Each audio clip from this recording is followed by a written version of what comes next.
Shalom, selamat pagi.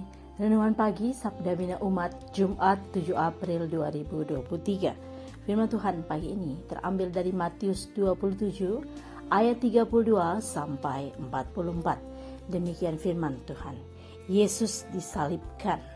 Ketika mereka berjalan keluar kota, mereka berjumpa dengan seorang dari Kirene yang bernama Simon. Orang itu mereka paksa untuk memikul salib Yesus. Maka sampainya mereka di suatu tempat yang bernama Golgota, artinya tempat tengkorak. Lalu mereka memberi dia minum anggur bercampur empedu. Setelah ia mengecapnya, ia tidak mau meminumnya. Sesudah menyalibkan dia, mereka membagi-bagi pakaiannya dengan membuang undi. Lalu mereka duduk di situ menjaga dia.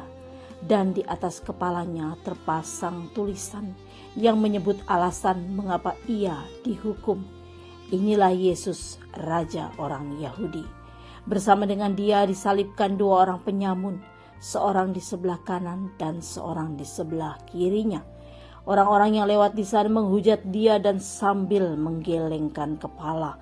Mereka berkata, "Hai engkau yang mau merubuhkan bait suci dan mau membangunnya kembali dalam 3 hari, selamatkanlah dirimu. Jikalau engkau anak Allah, turunlah dari salib itu." Demikian juga imam-imam kepala bersama-sama ahli-ahli Taurat dan tua-tua mengolok-olok dia, dan mereka berkata, "Orang lain ia selamatkan, tetapi dirinya sendiri tidak dapat ia selamatkan. Ia Raja Israel, baiklah ia turun dari salib itu dan kami akan percaya kepadanya." Lalu ia menaruh harapannya pada Allah. Baiklah Allah menyelamatkan dia, jikalau Allah berkenan kepadanya. Karena ia telah berkata, "Aku adalah anak Allah."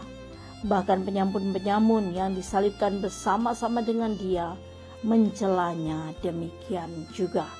Demikian firman Tuhan. Renungan pagi ini bertema dampak kematian Kristus bagi orang percaya. Jika mencoba merenungkan kembali mengenal kematian Kristus Yesus di kayu salib, maka hal tersebut tidak terlepas dari perilaku hidup kita yang menyimpang sehingga menghasilkan dosa. Kita harus jujur mengakui bahwa perilaku yang menyimpang dan menghasilkan dosa sering kita lakukan dalam kehidupan ini. Di rumah, kantor, kampus, sekolah, bahkan dalam persekutuan bergereja. Ironisnya, tanpa sadari adalah ketika melihat atau mendengar kesalahan orang lain, kita menghakiminya, seolah-olah kitalah yang paling suci dan benar. Renungan saat ini hendak menjelaskan tentang pengorbanan Yesus yang memberi dirinya untuk mati demi kesalahan dan dosa-dosa kita. Ia harus rela dirajam, dihina, diludahi, serta harus memikul salibnya bersama Simon dari Kirene menuju bukit tengkorak, serta anggur asam yang diberikan untuk menjawab dahaganya. Saat Yesus disalib, 2 orang penjahat di samping kiri dan kanan yang juga menjalani hukuman mati dengan cara disalib. Artinya Yesus disejajarkan dengan para penjahat sehingga dianggap layak menerima semua proses hukuman sampai di penyaliban.